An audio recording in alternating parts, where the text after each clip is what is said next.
दादा की जवानी लहरा रही है, देखेंगे गाइस। क्या करें दादा। दादा शांत से गोरू चरा रहे हैं घर में, अब अकेले हो गए हैं। ए जगन्नाथ स्वामी, क्या होगा। बड़ी बड़ी आँखें, मूछ हैं, पाक गए हैं। और दादा ठीक बाय। क्या करें दादा, अब जवान ना रही गए, बुढ़ाई गए, जवानी खत्म हो गई ना दादा। और का हाल है। अच्छा चलो ठीक है। खाना वाना ना खाते का आओ। हाँ अच्छा, बड़ा दुबरा ही गया है। अच्छा उम्र हो गई बा।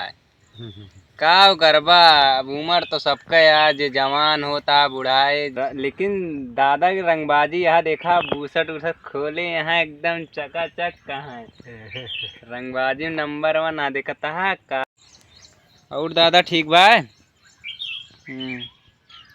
खाना वाना खाई जा करो। मलकिन बनावा थी का। हाँ का हुआ, गुस्सा आता है दादा का। अरे दादा देखा गुस्सा वो करा थी। चला ठीक है दादा, बात ये हम दूरी चला जाते ही। हम तो सोचा था मजाक उड़ावता है, मजाक ना उड़ावत ही था। तू समझाता है। देखा था भैया, आजकल के लौंडवे दुबरा ही जाता है, हमहू दुबरा ही जाता ही, हमारा दोस्तों दुबरा ही जाता है। कहानी कौन सीजन चला था कुछ समझ में ना आवता भैया। देखा था दादो दुबरा ही रहे, आपका वीडियो उन्होंने दिखाएं। चला भैया, यही बात पे हम मिलते हैं नेक्स्ट वीडियो में। जोन गलती हो जाए उस क्षमा कही दो अपन भाई समझ के।